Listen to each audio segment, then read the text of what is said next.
Welcome, everyone, to our third now of 2023 Cadre webinar. So excited to have you all here and so excited to introduce the host of today's webinar, Dr. Carrie Manke, talking about from surviving to thriving, overcoming burnout with resiliency.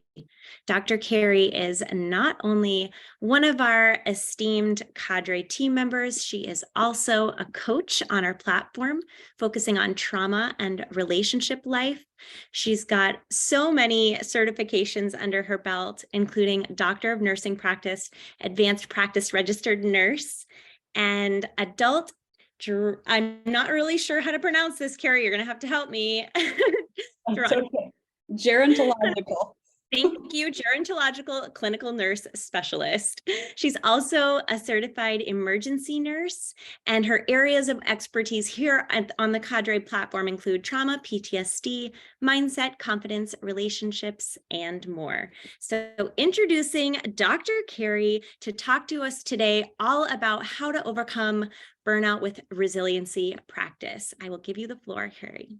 Thank you. I appreciate the introduction, Risa. So this presentation I have actually given a few times already to a few different groups of people, most likely, most importantly, people who are in very high fields of burnout.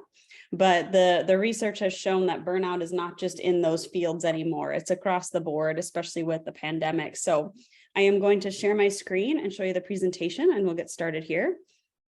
And we just get the portion of the screen that I want up here. Okay, can you guys see that?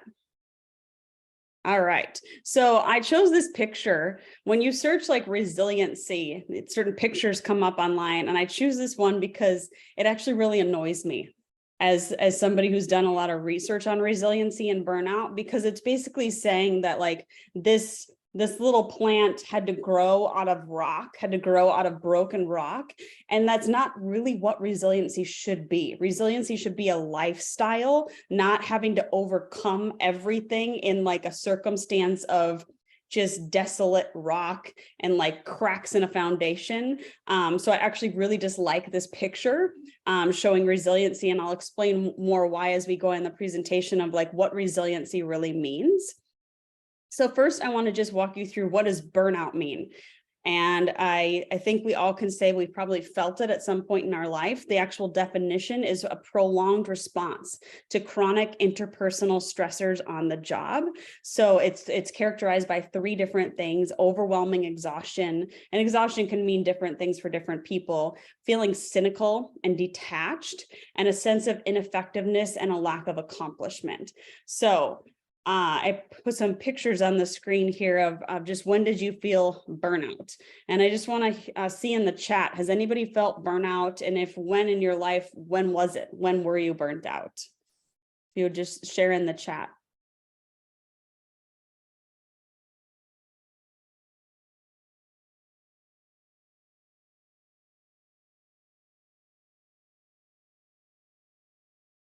Usually after a big launch or a push at work, Risa says.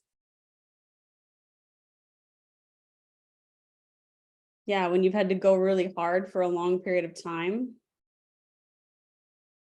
Feels like the grief is similar to the feelings of burnout. Very similar, actually, Jody. Very, very similar. The exhaustion, the like chronic fatigue, just feeling detached. Yeah, if you've checked everything off your list, like Risa said, after the end of a year, after you've done a lot of stuff, you can also feel burned out. It could be even after a bunch of accomplishments, or it could be after a series of not so good things that happen in your life. So thanks for sharing with that, guys.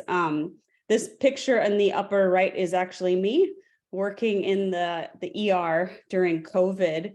And I actually caught a glimpse of myself in a window when I was walking by wearing all of this garb, and looked at my eyes, because that's really all I could see, and just thought, wow, I look burnt out. Oh my gosh, like just by the look on my face, that's what I looked like. And I just captured it in that moment of I'm exhausted and I'm just feeling really cynical about the state of the world. Working in the ER during COVID was a hard thing.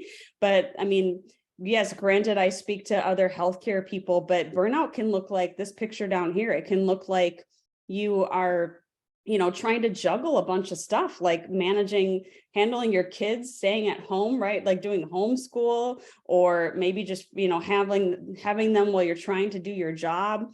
It can look like competing demands, especially when it comes to the tech stuff that comes in our lives, where like we can constantly be reached via our phone. So I liked that picture as well. And it can even look like, meeting deadlines and being really accomplished and getting things done, but just kind of like where you're at max capacity. And that's when we start to really feel burnout. So I can argue that probably everybody's felt it at some point in their life, regardless of how old you are. If you're over 18, you probably experienced it at some point, and it doesn't even have to be just in the workforce. So some of the statistics about burnout: 45% of people say their life has been affected a lot by COVID. I mean, we all felt that in the last few years. Workplace engagement decreased drastically throughout COVID. And 34% reported difficulty sleeping, just in general, like having sleep issues. We know that this is a really widespread problem. 1 in 5 people quit because their job is too stressful and they're burnt out, and they're looking for other jobs that don't have the same demands, the same expectations. We've all felt burnout at some point, and a lot of it has to do with our jobs. So some of the symptoms I want you to just be aware of when it comes to increasing stress. Like, I know I've had to do my own kind of self-inventory of how do I know when I'm stressed? Because I don't always necessarily recognize it right away. And sometimes it kind of like hits me later on. I used to struggle with migraines, and that's a definite indicator for me if I've been overly stressed for a while, especially after I've reached a goal or accomplished something. Then the migraine hits, then the fatigue hits. It's like my body made it through what it needed to make through, and then now it's like shutting down.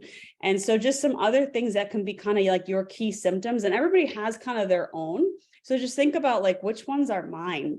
It can be difficulty concentrating or racing thoughts, just really difficulty like focusing on a task at hand, difficulty learning new information, being forgetful, disorganized, confused. I'm not the most, like, I don't have the best memory, but I know that I have a really good memory when it comes to like appointments and deadlines. And so when I start to forget an appointment, then I know I'm probably like overly stressed. That's a big one for me. Difficulty making decisions. It could be as big as or as little as, I don't even know what I want to eat for dinner tonight. When you're getting down to like having decision fatigue, that's another sign of burnout. Feeling overwhelmed, overloaded, frequent crying spells, just crying at the drop of a hat, having suicidal thoughts, feeling lonely, worthless. You're just starting to not really care what your appearance looks like. You don't care if you're punctual anymore. Nervous habits, fidgeting, feet tapping, increasing frustration, irritability, edginess. That's another one for me. When I'm starting to become irritable by every little thing, then I know I'm having increased stress in my life.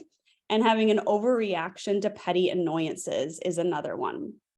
So just curious if you guys have like, which your top 1 or 2, if you would just drop those in the chat and be vulnerable and share with us, like, what are your key signs of increasing stress?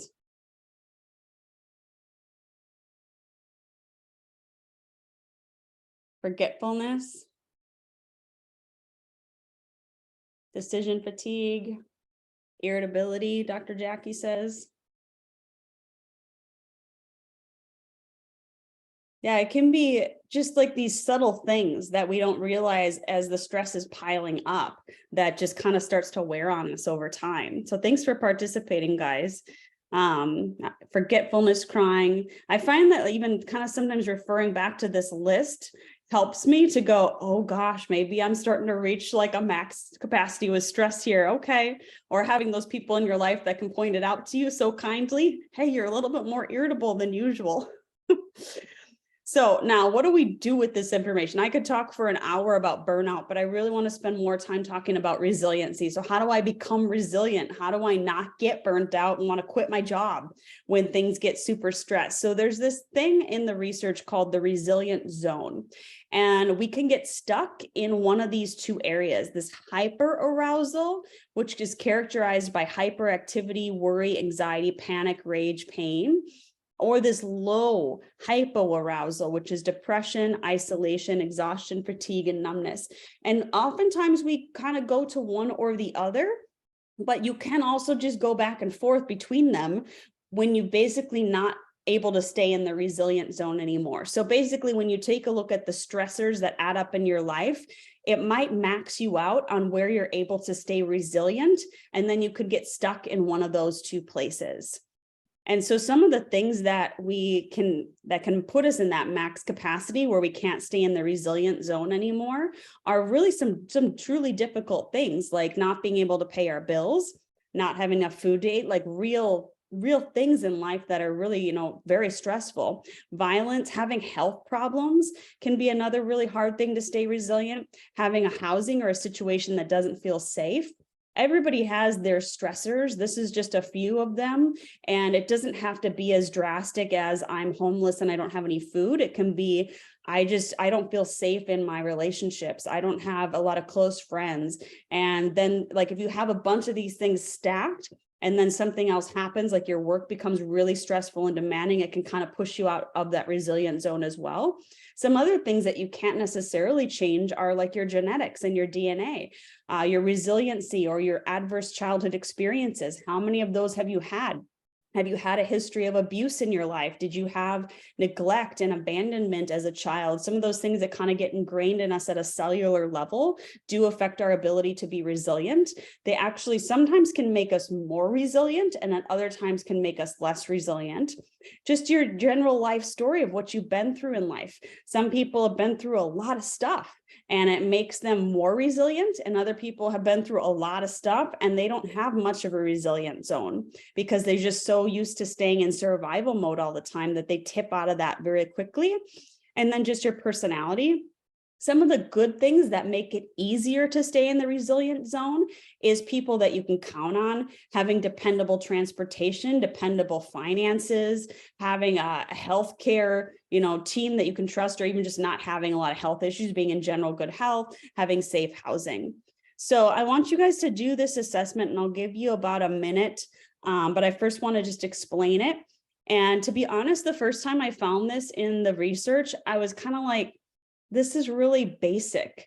Like, these are just kind of weird things that, what does it have to do with resiliency?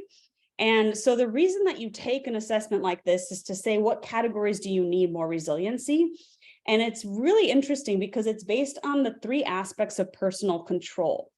We know that the more we can control a situation, the more we can handle the stress that comes with it. So when things are completely out of our control, it usually maxes us out on stress, and we tend to go out of that resilient zone. So when your finances are out of your control, when your housing situation is out of your control, whatever it is, the more things out of your control, the more it's going to stress your resilient zone.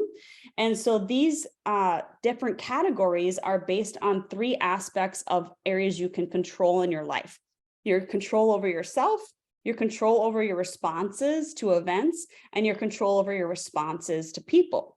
So the first one is about self-awareness. And I'm going to come back to this. It's a little bit easier to view, and then I'll go back to that slide. But the first one is the self-awareness. So your awareness of your strengths and weaknesses, of just having this general understanding of what am I good at? What am I not good at? Where are my stressors? And is like sleep a really big deal to me? If I don't get enough sleep, it can push me out of that resilient zone really fast. Just kind of having a general self-awareness of what actually can stress you out and not stress you out. Knowing your core values and what drives you to make decisions is also really important, because if you don't know what you value in life, you struggle to go figuring out what to do to kind of meet your needs. But if you know that you value working in an organization that has really clear expectations because you like to know what's expected of you, then you know you can seek a job that has that kind of framework. So it really helps to be able to set you up for success when you know what you value.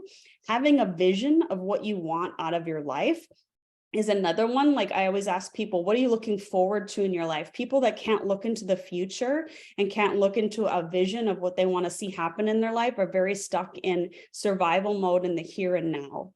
Having self-confidence is really just goes down to your ability to control your anxiety and how you show up every day when things do come at you, because we do live in a stressful world.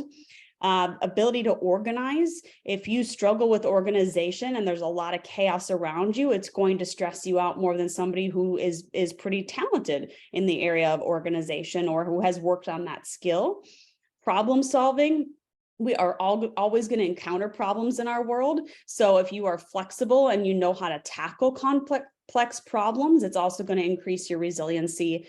Interaction, being able to effectively interact with others, especially with different personality types, and just like being able to navigate interpersonal relationships, because that can be a big stressor with people. And then just the relationships in your life. If you have trusting relationships and you can rely on support from others, you're going to be more resilient when things are outside of your control, especially if they're happening like at your work. If you have a support network, then that can be really helpful for your resiliency. So I hope that makes sense as to why they break it down into these categories. And I'm going to put this back up on the screen and let you guys kind of like score yourselves really quick. And then you'll give yourself a score in each of the categories. So I'll just give you a minute to do that.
All right, is everybody done?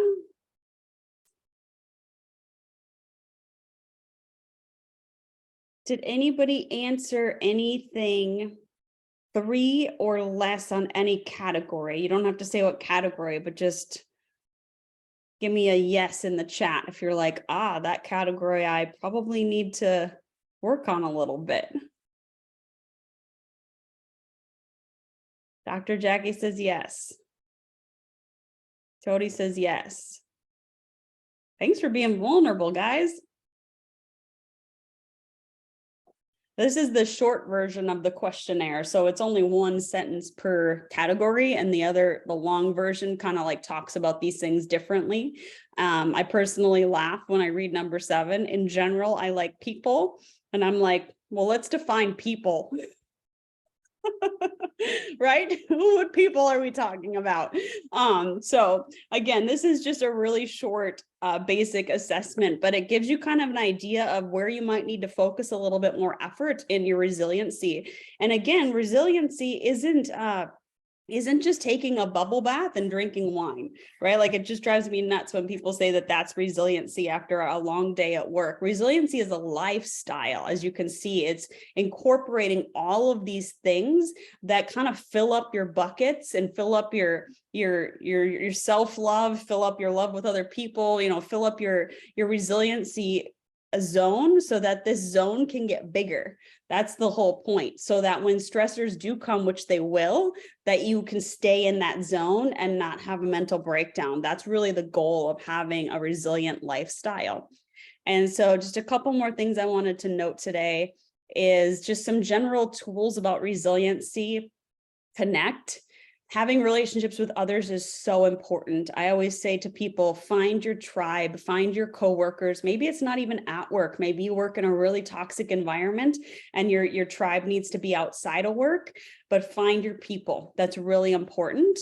And get a rapid reset model, like come up with a method. And we're actually going to do one today on the webinar that I'll walk you through as a means to possibly have in your tool belt, and have your resources. Know where you can go to redirect, know where you can go to get further help as well. And just making sure that once you've kind of recognized, oh my gosh, I'm out of my resilient zone, I'm stuck on hypo or hyper arousal. It could be for an hour, it could be for a day, it could be for a week, whatever it is. Getting yourself back to that place of compassion and saying, okay, I'm not going to have shame about this. I was definitely maxed out, and everybody has stress in life. Everybody gets burnt out, but how can I build my toolbox of resiliency tools so that I can be more equipped the next time a life stressor comes? Because we can't predict when that's going to come in our life, but big life stressors do come.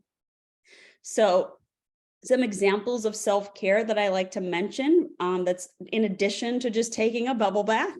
And I don't always encourage people to just drink wine, because that actually was a key sign for me once when I was coming home from doing sexual assault exams and would go straight for the wine. And that was a wake-up call for me of like, this is not healthy coping, that I've had a really stressful time at work and I'm just going straight to alcohol. So I don't encourage that. But I do encourage people to have a self-care and lifestyle.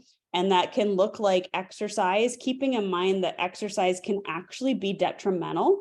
And this doesn't give you permission to not exercise, but we can sometimes abuse exercise as a means to keep us in that hyper arousal state. Because what it's doing is it's giving us a dopamine release when we exercise, but it doesn't actually bring your parasympathetic nervous system online, which is oftentimes what we need when we are stuck in hyperarousal with the sympathetic nervous system activated. So I can tell you, I will be transparent and say I used to use exercise as my means to relax and cope. And then I ended up with a knee injury and I couldn't run anymore. And it pushed me over the edge, because that was the only self-care I had, was running for 2 hours a day after my very stressful days. And once I could no longer run, I realized I need some more resiliency tools in my toolbox. So exercise is super good, but making sure that you're using it in moderation and not using it as kind of your fix or your drug. Appreciating nature. This sounds really silly, but it actually works. There's studies that show that when we take in nature and we get outside and we're around greenery, that it does something in our brain. And so it can be really helpful. For me, hiking is a really good reset. Debriefing with coworkers. Sometimes you do need to talk out what you experience. Sometimes you do need to have venting sessions. That's okay, as long as it doesn't turn into just spiraling negativity on a daily basis. But have those people that you can be safe to debrief with. Getting therapy, getting coaching is always beneficial, especially if you're kind of stuck in the hyper or hypoarousal state for a while and you're like, gosh, I could use some support to get back into the resilient zone. Having a spiritual practice, meditation, deep breathing, using other relaxation techniques, spending time with family and friends, spending time with the people that you can be yourself with, that you can connect with, that can take you out of that stressful place. And then sometimes taking time off work is a necessity as well. I'm not going to call your employer and say, yes, you can take time off, but sometimes it is important that if you're that burned out, that you do take a break. And all of us need vacations and some of us need sabbaticals, and that's okay. That's really okay. So I just want to walk you guys through one little exercise that I do, and I used to do this at my desk at work. So it is something you can do wherever you are. You can take a long time to do it. You can take it a short time. You can do this to help you fall asleep. But basically what you're doing is you are focusing on your body. It's a form of meditation. And you are allowing your muscles to contract and relax and controlling your breathing while you do it.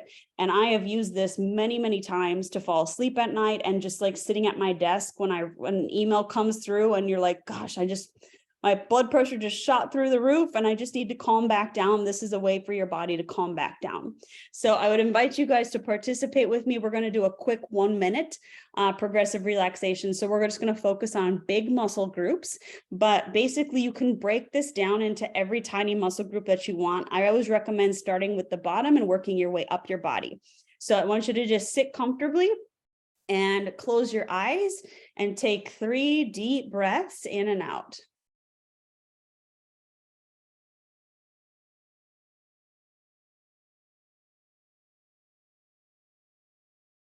If your mind is wandering, that's okay. Just let it and just focus as much as you can on your breathing.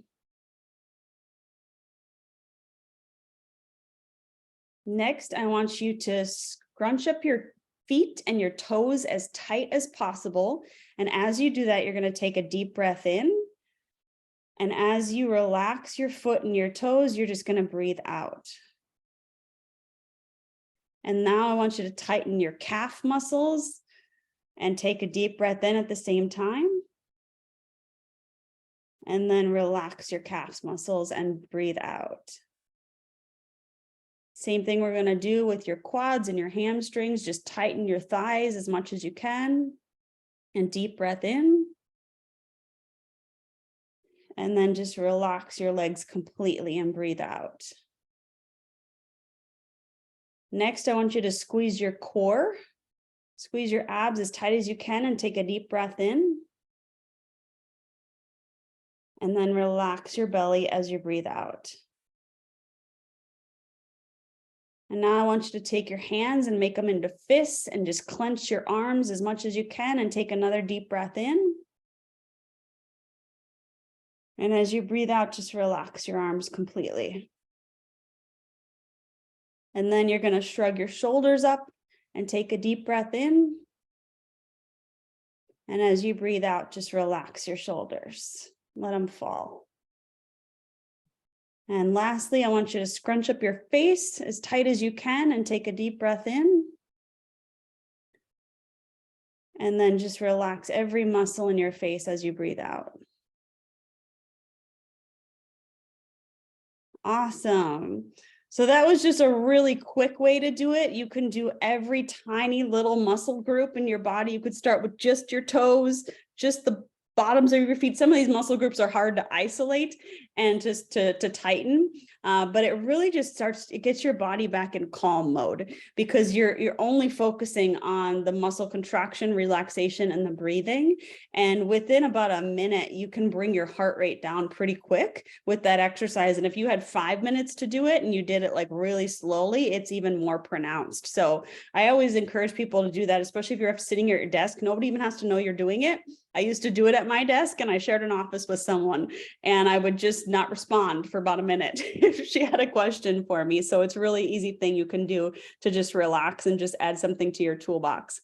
And then just lastly, I wanted to just give you guys some reflection questions to think about. You don't have to answer these right now, but just thinking about what experiences in my life have impacted me, have impacted my ability to show up, have maybe impacted my ability to stay in the resilient zone.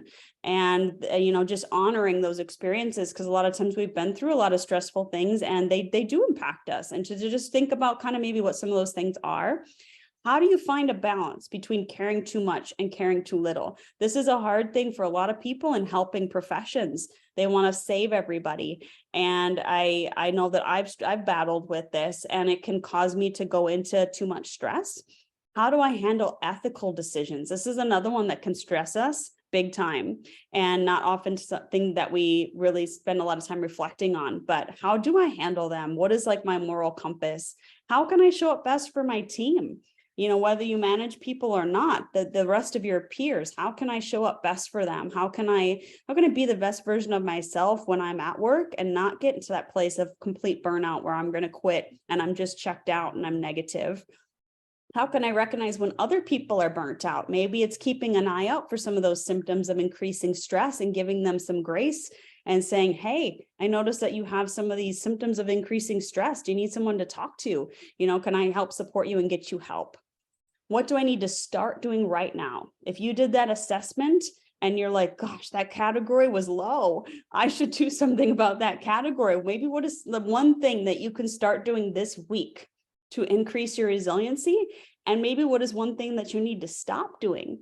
And it could be as simple as, I need to stop making my to-do list as long as it is every day. It could be as simple as, I need to stop calling that person because it just fuels negativity in my brain. So whatever it is for you, I just wanted to leave you with that list of questions just to do some self-reflection, maybe journal about it, and just figuring out where you can increase your resiliency, because this isn't just a cookie cutter approach, and it's not something that we just kind of say, okay, well, here's the tools and now you're good for life. It's something that we have to keep building and keep growing for the rest of our lives, because it's a lifestyle to have resiliency.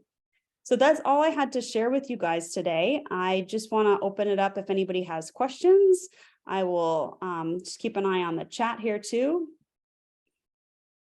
And otherwise we can say goodbye too if you guys don't have any questions. Looks like Dr. Jackie maybe had one. Thank you.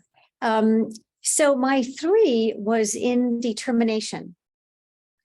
And I think that that's one of my strengths, is that I don't get fixated on something and then upset if it doesn't go that way.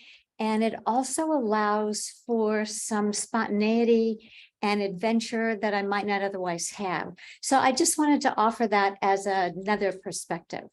I love that. Thank you for sharing. I just want to glance back at that category, determination. And let me look at that question again. It was, I'm determined to achieve my lifetime ambitions. That's a really good point, because you can get so fixated on something and it can then throw you off course when you can't achieve that ambition.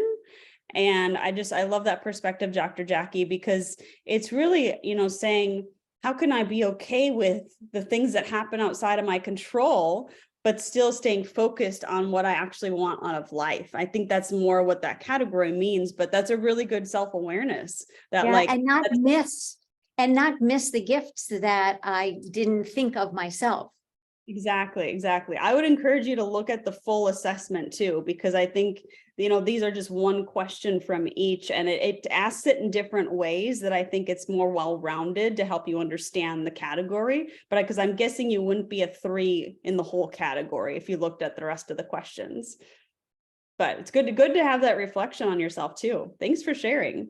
Jody said, what are some things people can do to build resiliency prior to needing it? I think it starts, Jody, with just recognizing maybe what areas you don't have a full toolbox or a full bucket full of resiliency in those areas. Like maybe you struggle with organization and you're like, it's something I've gotten by with, no problem in life. I can be kind of, I'm not great at keeping a calendar. I'm not great at organizing my house. And maybe it's just a matter of going to get some extra tools in that area, or tuning into Dan, the organizer on Cadre. He's always got full of ideas on these things of, go buy some, get an app that helps you manage your calendar, get some organization in your kitchen, get some of those dividers in your drawers, like simple tools like that. So I think it would be just starting to identify like, which categories should I put a little bit more effort into, and then reaching out and finding the experts in those areas, or breaking it down and saying, this is something that causes me daily stress. The fact that my kitchen drawers are super unorganized, it drives me nuts. So what can I do to tackle that little thing? And if you start tackling those little things and habit stacking those, I think you'll find that you have more resiliency overall in that category. Great question. Any other questions? I have a question. I tend to, because I live alone and I don't have somebody telling me to slow down at the end of the night or saying, let's sit down for dinner, I tend to just go, go, go and don't really have an off switch. So I know you shared so many incredible tips today, even just the tip of getting outside. Sometimes I have to force myself outside just for like a little bit of sunlight. So as somebody who lives alone and doesn't have really an accountability partner in that space, do you have any little tips for something like that in that experience, in that like instance? I would recommend scheduling it. Like scheduling your time outside. I am scheduling at 10 a.m. on Wednesday. I go for a walk for 10 minutes. And it can be something that simple. But if you're somebody who lives, especially with a schedule, and you're like, I have this massive to-do list, put it on your to-do list. And it has now become a priority, just like everything else on your to-do list. So like these 3 days of the week, I'm going to cook dinner and sit down, not in front of my computer. I'm holding myself accountable this one right now because that's my problem. I work while I'm eating dinner, but I'm going to actually just close the computer and I'm going to have dinner and like put it on the calendar and say, I'm going to check it off when I'm done then that I did it. So you almost have to build in your own accountability structure. I hope that helps. Yeah, it does. And you just called me out. So I feel seen. Thank you. This is Dr. Jackie. If I can just add one thing, if I just calendar it isn't enough. I need sort of the physical reminder. So I put it in my phone. And if it's about taking a walk, so that I actually it rings or I have different sounds. And at night, used to be when I was younger, I would put my computer to sleep at midnight. And now I put my computer to sleep at 7. So and I actually get a field and it says this computer will go to sleep in 10 minutes. It's like, oh, okay. So that really helps me. I hope that helps. Yeah, there's a lot of app timers too that I had to use once. When I found I was spending too much time on social media, you can put app timers on your phone and it'll close your app when you've reached that time. Like there's a lot of tech solutions to help us. That's a really good tip. Thanks for sharing. I should implement that one. Any other questions?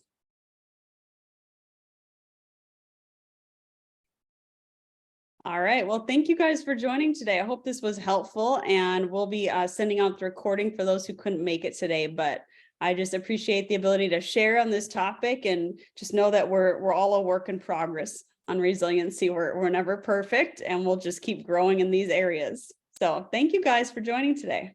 Thanks so much, Carrie. Really helpful. Great presentation. Good, Thank you, Dr. Carrie. You are a wealth of information. We're so glad to have you on the Cadre team. Thank you all for being here, and we will see you next time. Tune in next month. Bye-bye. Thanks, Carrie.